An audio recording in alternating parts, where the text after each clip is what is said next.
ચાલો મિત્રો, આર્યવર્ત એજ્યુકેશનલ એકેડેમીમાં આપ સૌનું હાર્દિક સ્વાગત છે. છેલ્લા ઘણા દિવસથી આપણે પરીક્ષાના કારણે મળ્યા નથી. લગભગ ઘણા બધા વિદ્યાર્થીઓએ પરીક્ષાની અંદર પ્રયત્ન કર્યો છે, પણ દિવાળી પછી પણ કોરોનાના કારણે આપણે મળી શક્યા નથી. તો ઉત્સાહભેર ભાગ લીધો, પ્રતિસાદ પણ સારો એવો રહ્યો, તે બદલ ખરેખર બધાને અભિનંદન, શુભકામના. સાથે સાથે આજે આપણે જે કંઈ શીખતા તો તેની અંદર હવે ક્રમશઃ આગળ ચાલશું, બરાબર? તો તેની અંદર ગયા વખતે આપણે જોયું કે યુનિટ 3ની અંદર an interview with Arun Krishnamurthy, તે પાઠ આપણે સમજવા પ્રયત્ન કર્યો હતો. શરૂઆતની અંદર એનું જે ઇન્ટરવ્યૂ છે તેની અંદર 3 પ્રશ્ન સુધી આપણે શીખાતા, અને ત્યાર પછીનો જે ચોથો પ્રશ્ન છે તે શું છે તે આપણે આગળ જોશું. વિડીયો સાંભળનાર પ્રત્યેક વિદ્યાર્થી સામે ટેક્સ્ટ બુક પણ સામે રાખે તો જ ધ્યાનમાં આવશે, અને સાથે જરૂર પડે તો નવનીત રાખજો. પણ તેનું nearest translation of the book of the paragraph of any of the lesson that will be very near and assure to this point, એ દ્રષ્ટિએ તમારે જોવા પ્રયત્ન કરવાનો.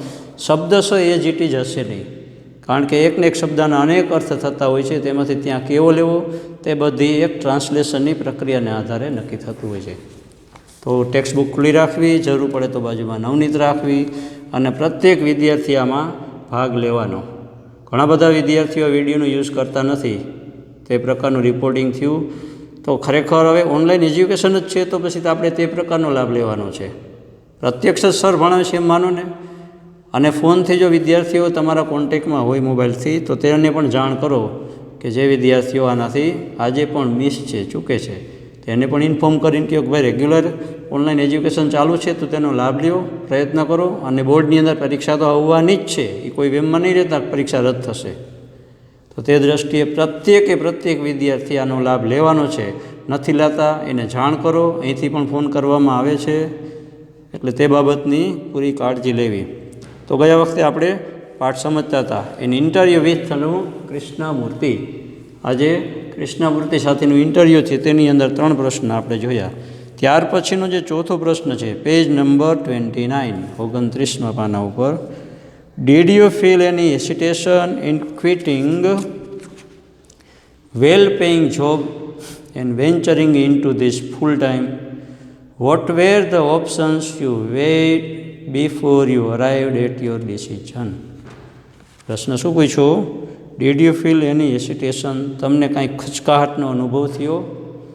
તમને કાંઈ આનાકાની લાગી હતી? હેસિટેશન એટલે ખચકાહટ, જે કહેવાય ને કે મનોમન આમ ધક્કો લાગવો.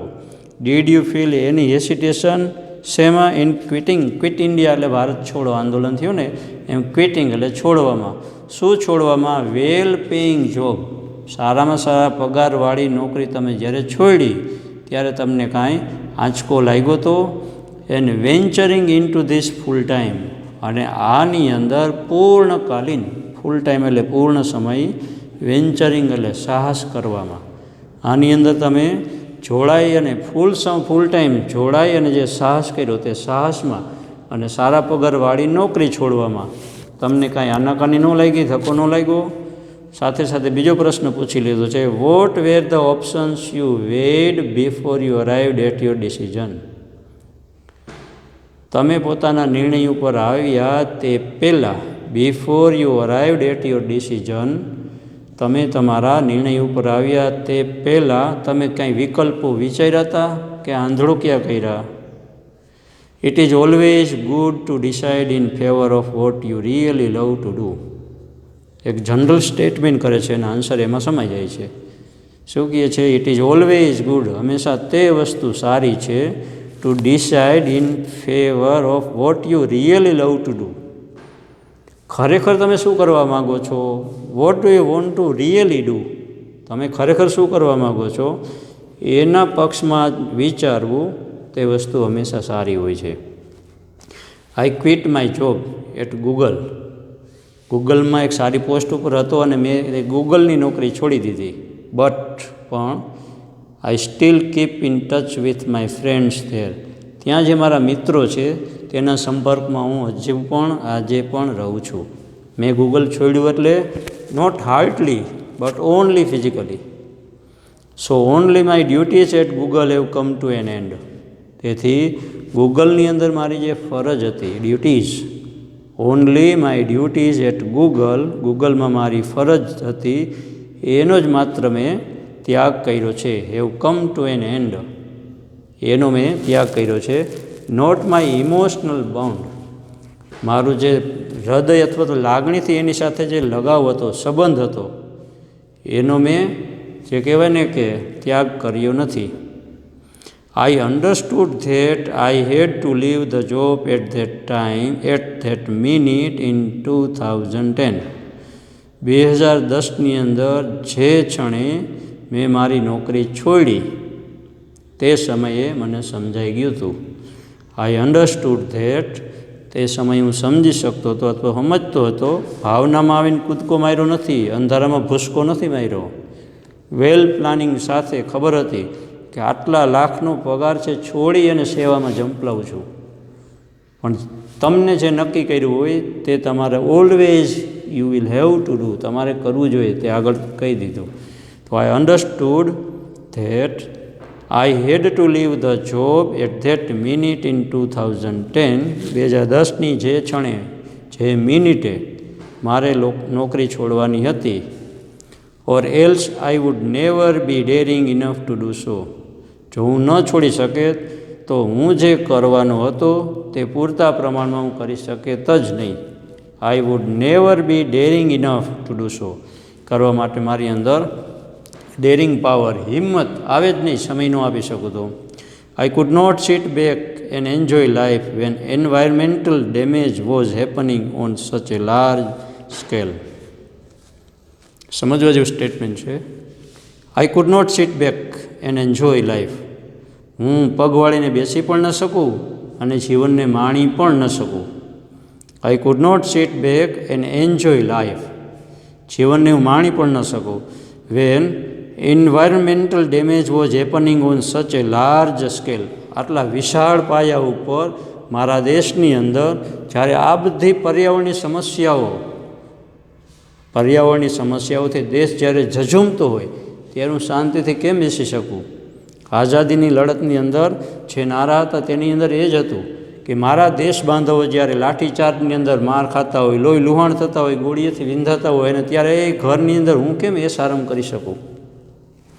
રાષ્ટ્ર ઉપર જ્યારે આખી આપત્તિ હોય ત્યારે how can we enjoy our life? કઈ રીતે જલસા, ભોગ, વિલાસ? એટલે અહીંયા એ જ કહે છે કે આખા દેશની અંદર પર્યાવરણની સમસ્યા આટલું વિકરાળ સ્વરૂપ લેતી હોય ત્યારે હું કેમ બેસી શકું? I could not sit back, હું બેસી ન શકું.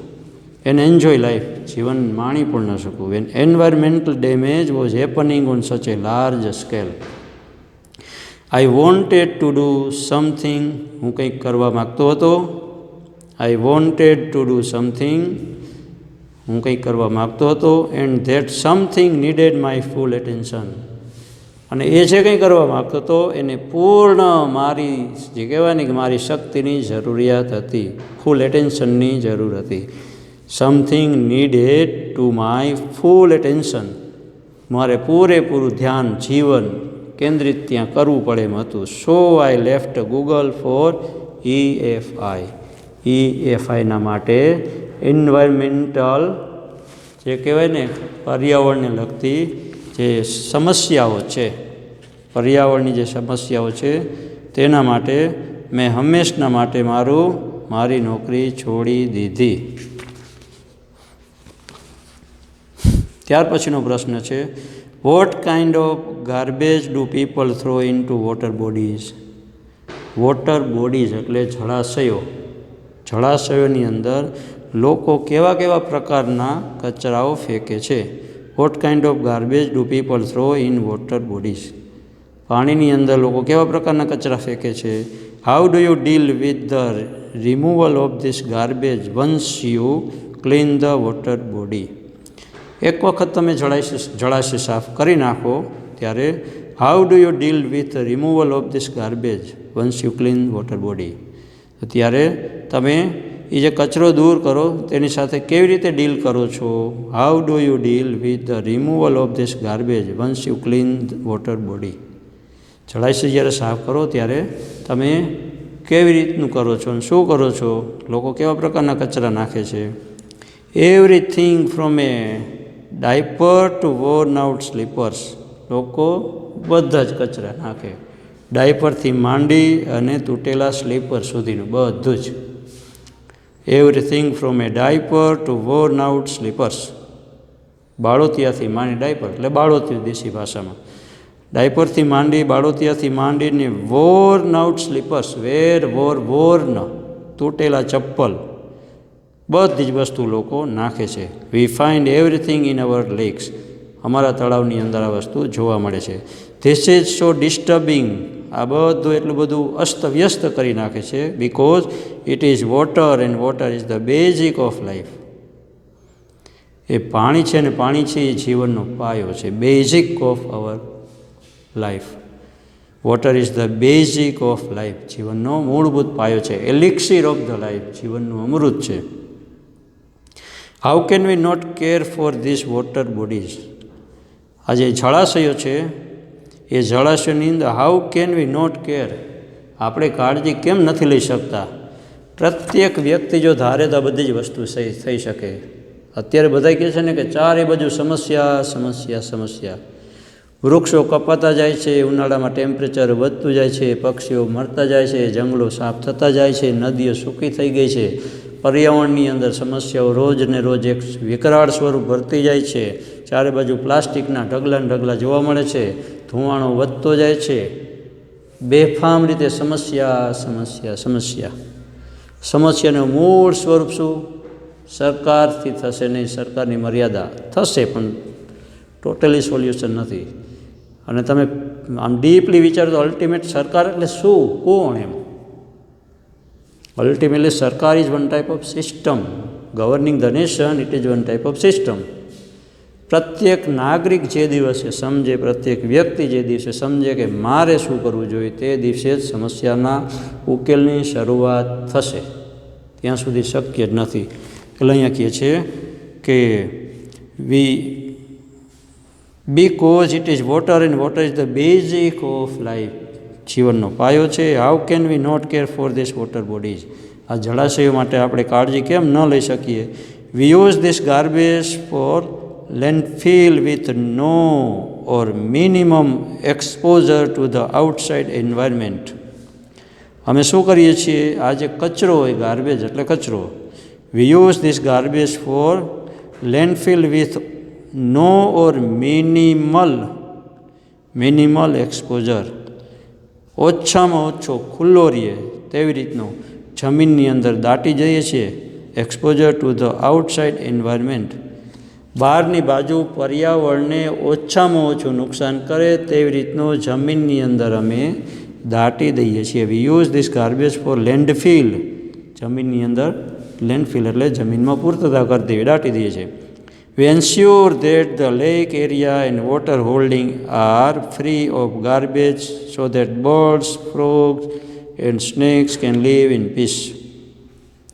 અમે ખાતરી આપીએ છીએ, વી એન્શ્યોર એટલે ખાતરી આપવી, વી પ્રોમિસ ધેટ, અમે ખાતરી આપીએ છીએ કે ધ લેક એરિયા, તળાવનો વિસ્તાર, and water holding area R free, પાણીના જળાશયો, પાણી જ્યાં ભરાય તેવા નાના મોટા બધા જળાશયો આર ફ્રી ઓફ ગાર્બેજ, એ કચરાથી મુક્ત થાય. સો ધેટ, તો પછી પક્ષીઓ, દેડકાઓ, સર્પો એ શાંતિથી જીવી શકે. So that birds, frogs and snakes can live in peace, તો શાંતિથી જીવી શકે. How many days does it take to clean a large lake, બહુ મોટું તળાવ હોય એને જો સાફ કરવું હોય તો how many days does it take, કેટલા દિવસો લઈએ. Do you use any special equipment for cleaning and safety, તમે કોઈ એવા શસ્ત્ર સરંજામ કે ઓજારનો ઉપયોગ કરો છો. Do you use any special equipment for cleaning and safety, સલામતી માટે કોઈ પણ પ્રકારના એવા સ્પેશિયલ શસ્ત્ર સરંજામનો ઉપયોગ કરો છો. અને તળાવ સાફ કરતાં જનરલી કેટલા દિવસ લાગે. Depending on the size of the lake, તળાવની સાઇઝ કેટલી છે, તળાવનું કદ કેટલું છે એની ઉપર ડિપેન્ડિંગ આધાર રાખે છે. Depending on the size of the lake and the amount of garbage, અને એમાં કેટલા પ્રકારનો ઘાટો જાડો ઊંડો કચરો છે એની ઉપર. એટલે કચરો કેટલો છે અને તળાવની સાઇઝ કેટલી છે તેની ઉપર it can take anywhere between 5 days and 3 months two completely clean A lake. 5 દિવસથી શરૂઆત કરી અને 3 મહિના સુધીનો તળાવની સાઇઝ અને કચરાનો જથ્થો આની ઉપર આધાર રાખે છે. 5 દિવસ મિનિમમથી શરૂઆત કરી અને વધુમાં વધુ 3 મહિના સુધી.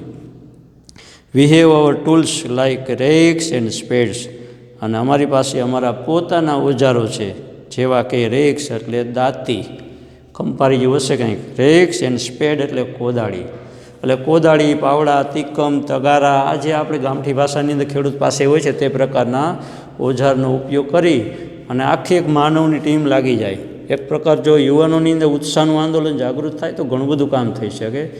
એ બધું ન થાય કંઈ નહીં, કમસે કમ દેશને પ્રદૂષિત કરતો તો આપણે અટકાવીએ. એટલે આપણે જ્યાં છીએ ત્યાં આપણે એક પર્યાવરણની સમસ્યા આપણે પોતે ક્રિએટ ન થાય તેના માટે જે કંઈ ફરજ હોય તે ફરજ બજાવીએ. અહીંયા ઇન્ટરિયાની અંદર આવી રીતનો આજનો આ ત્રીજો પ્રશ્ન છે. હજી પણ પ્રશ્નો બાકી છે. તે પ્રશ્નની અંદર શું છે અને જવાબ પણ શું છે તે હવે આપણે આવતીકાલે જોશું. તો આજે અહીંયા આપણે ચેપ્ટર પૂરું કરીએ છીએ. આજના હોમવર્કની અંદર રિવિઝન રૂપે આ પાઠના સ્પેલિંગ હજી ન થયા હોય તો મોઢે કરી લેજો, અને જો થયા હોય તો ઝાઝા દિવસ ગયા છે એટલે ફરીથી તાજા કરી લેજો. તેથી નવું કંઈ લખવા આપતો નથી. તો આજે હોમવર્કની અંદર આ પાઠના સ્પેલિંગ તૈયાર કરી લેવા. અસ્તુ. જય હિન્દ, જય ભારત.